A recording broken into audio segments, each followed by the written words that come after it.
Hepiniz 7. sezon 1. bölüm Gumball'ın hikayesine hoş geldiniz arkadaşlar. İlk öncelikle şunu belirtmek istiyorum. Özür dileyerek şunu söylemem gerekir ki maalesef ki ülkemize gelmediğinden ve yurt dışında dahil paralı satıldığından bunu tam olarak sizlere özet halinde çıkartmak zorundayım. Size şöyle söyleyeyim, ben Gumball'ı satın almaya çalıştım ve gerçekten pahalı yani. Bir bölümü 3 dolar falan ve bölümü satın almaya çalıştığımda bana müsaade etmedi ve Türkiye'ye açık olmadığını söyledi. Yine alamadım. İnternetten sağdan soldan böyle bir şeyler toplayarak sizlere sunmaya çalıştım. Sizlerden şöyle bir ricada bulunacağım. Eğer telefonunuzdan izliyorsanız Hyper desteğiyle videoyu ön plana çıkartabilirsiniz. Videoyu beğenerek, yorum yaparak emeğimin karşılığını verebilirsiniz ve en önemlisi ise Discord sunucuma gelerek teoriler üretebilirsiniz. Biliyorum Discord kapalı ama biliyorum ki sizler bir yolunu bulursunuz dostlar. Katıl üyesine teşekkür eder. Bir sonraki bölümleri büyük ihtimal şimdi ben oturacağım. Sabaha kadar bir şekilde diğer bölümleri yapmaya çalışacağım ve kanal üyelerine ilk öncelikle vereceğim. Lafı fazla uzatmak istemiyorum. Masalcı Dede'nin diyarı olan Asıl Hikayesi kanalıma hoş geldiniz. Evet dostlar, yayınlanma tarihi Amerika Birleşik Devletleri'nde 28 Temmuz 2025, Birleşik Krallık'ta 6 Ekim'de ve bize de bu civarda geleceği söylenmekte. Şunu belirtmem gerekir ki maalesef ki sanırsam ilk önce Lulu'da, sonra 6 Ekim civarında da Cartoon Network'e geleceğe dair söylentiler var. Dublaj değişecek mi? Eski sanatçılar olacak mı? Bilmiyorum ama benim bildiğim kadarıyla yani öyle bir aptallık yapacaklarını zannetmiyorum. Eski dublajlardan devam ederler diye de düşünüyorum. Gumball'ın 7. sezon 1. bölümünün genel özetine bakacak olursak ve konusuna, Gumball ve Darwin'in aileleri sağlıklı beslenmeye geçmek isterken Joyful Burger adlı fast food imparatorluğuyla karşı karşıya gelmelerini anlatıyor. Ancak sağlıklı yiyecek bulmak Elmore'da düşündükleri kadar kolay değildir. Çünkü neden? Her tarafta GDO'lu ve pis ürünler bulunmakta ki günümüzde bile şu an bir tane organik ürün almaya kalk ki ekonomik gücün yetmez zaten ki bulamazsın da, yani böyle de bir gerçek var. Bölüm akışına bakacak olursak da temalar şu şekilde. 1. Kayıp zamanla başlayan korkunç uyku. Bölüm soğuk açılış sahnesiyle başlar.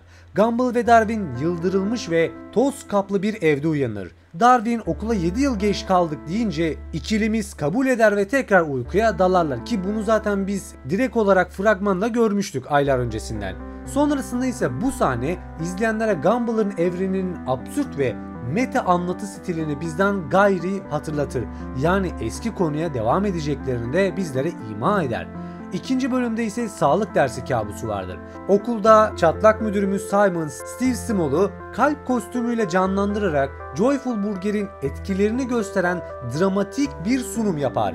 Göğüs ağrısı, nefes darlığı, düzensiz kalp atışı gibi şov abartılı ve şiddetlidir. Ki normal şartlarda Gumball'da böyle sahneler yoktur ama bu sefer birazcık kırmışlar. Küçük izleyicileri şok eder şekilde sunum devam ederken Darwin'in midesi bulanır ve bir daha Joyful Burger'den asla yemeyeceğine dair kendine söz verir. Üçüncü ise ahlaki zorluk. Organik mi? Çok pahalı.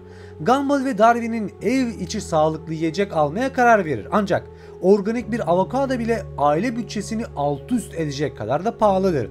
Avokado çürür ve işler daha da batar. Sonunda çöpe atılan gıdaları değerlendirip yetiştirmeye çalışırlar ama bu defa tuhaf sonuçlar doğurur. İşte bu noktada eski zamanlardaki gibi Gumball'ın tuhaf yani o çılgın dünyasına bizleri adım atmakta. Yani bizleri unutmamışlar arkadaşlar. O kültürü devam ettirmeye devam etmişler. 4. bölümde ise şehirde her yerde aynı yüz. Larry. Biliyorsunuz komik anlatılan detaylardan bir tanesi de Elmore'da bütün mağazalarına tek bir şirkete Mr. Bilderberger'e ait olması. Her mağaza çalışanı aslında aynı adam. Yani bizim Larry. Salataya sahip olduklarını zanneden karakterler için bile Larry her seferinde burger kesmektedir.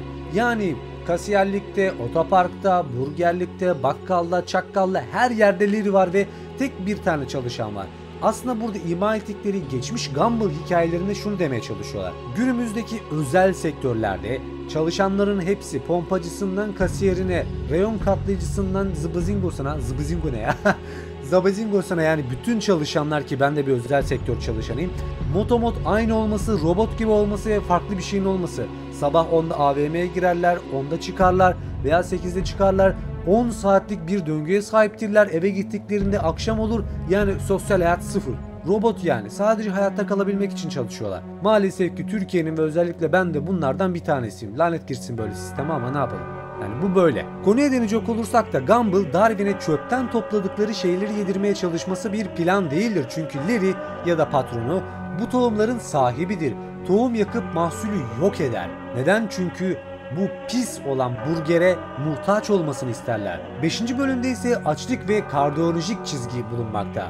Gumball ve Darwin günlerce neredeyse hiç yiyemez. İnanılmaz derecede zayıflarlar. Karikatürsel bir açlık göstergesiyle de ortaya çıkarlar. Anarşik ama trajedik bir mizah ile.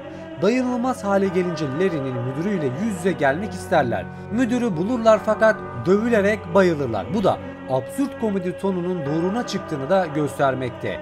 Tabii ki de burada aslında burger bizlere aptal insanlar olduğumuzu, bizim sağlıklı yiyecekler yiyemeyeceğimizi, sadece düşük bütçeli ailelerin özellikle sağlıksız beslenip hasta olabileceklerini, benim bundan daha da fazla para kazanıp daha da güçlü olabileceğime dair yani benim değil daha doğrusu burger patronunun güçlü olacağına dair bir şarkı söylemekte. Ve insanlara sürekli söylediği tek bir şey var. Sizler aptalsınız, sizlerin yaptığınız şeyler aptal, siz organik yiyecekler yiyemezsiniz, sizin tek yiyebileceğiniz böyle sağlıksız, bol yağlı, GDO'lu yiyecekler ve şöyle bir de bilgi de vereyim.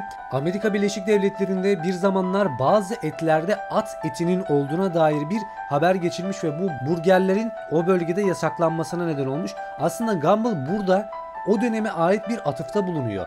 Sağlıksız yiyeceklerinin işte içindeki bulunan muazzam derecede potasyum sülfatların ve daha insanı kanser edilebilecek bütün organik olmayan asidik bileşenlerinin olduğu bir senaryo ile bizlere içindekiler kısmını söylüyor. Ama yapacak bir şey yok diyor. Sen fakirsin diyor ve bunu almak zorundasın diyor. Temalarımıza gelirsek bu bölümde şöyle bir şey var. Gumball 6. kısımda da çözüm ve postural mesajlar bulunmakta. Gumball ve Darwin pes etmez. Bölüm boyunca hem sağlıklı beslenmenin zorluklarını hem de büyük şirketlerin gıda endüstrisindeki egemenliğini hicveder. Mesaj oldukça aslında net. Yiyecek seçimleri birey ve ekonomi arasında etkileşimin bir yansımasıdır. Yani sen ne kadar sağlıksız, ne kadar dışarıdan besleniyorsan, ne kadar organik beslenmiyorsan diyor ki senin bütçen belli abi. Sen fakirsin. Fakir olduğun için organik beslenemiyorsun. Bu mesajı vermekte. Ve bana kalırsa bir çizgi filmde bu kadar iyi anlatılamaz. Toparlayacak olursak dostlar şunları söylüyor. Sağlıklı beslenme ile alışkanlıklar arasındaki gerilim.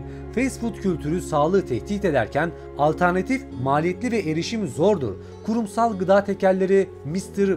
Bilderburger gibi kontrolü üzerinden eleştirisel bir yaklaşım sunulur. Şehirde her şey aynı ellerdedir. Bireyler, çabalar, karşı sistemik bariyerler vardır. Yani Larry'nin çalışması, patronlarının aynı olması, yani hep tekelleşmiş bir düzenin içerisinde döndüğümüzü ima eder. Kara mizah ve absürtlüğe baktığımızda şiddet eğitimli sahnelerin, uzun süreli açlık ve finalde fiziksel dönüşümün gibi unsurlar absürt komediyle sunulur. Meta anlatıma geldikçe de 7 yıl geç mi kaldık repliğiyle seri izleyiciyle içten bir ilişki kurar. Sadece hikaye değil, sunum stratejisi de eğlence kaynağıdır. Ve bu totale bakacak olursak da şunu ima eder. The Burger yani bizim burger hem Gumball'ın absürt mizahını hem de toplumsal hiciv yönünü güçlü şekilde gösteriyor. Sağlıklı beslenme gelişiminde bana zarar veren sistemsel sorunlara komik bir şekilde lensle bakıyor. Gumball ve Darwin'in motivasyonu kadar onları engelleyen makineler ve gülünç güçler teması da izleyiciye düşündürücü bir deneyim sunuyor. Farkındayım, size çok daha net bir şekilde anlatamıyorum ama maalesef ki imkanlar kısıtlı. Hem ekonomik olarak bunu almak külfet, yani bu bölümleri hem zaten Türkiye'de satmıyorlar, yani parasını verip de alamıyoruz, hem de arkadaşlar yani bölümleri yapmak gerçekten zor oluyor, araştırıp bulmak. O yüzden arkadaşlar lütfen bu emeğimin karşılığı olarak videoyu beğenebilir, hype'layabilirsiniz. Bakın bunlar çok önemli, videonun öne çıkmasını sağlıyor. Yorum yaparak fikirlerini belirtebilirsiniz. Bu heyecanımı öldürmeyin. Bir sonraki bölümde büyük ihtimalle yarın görüşmek üzere. Kendinize iyi bakın, hoşça kalın.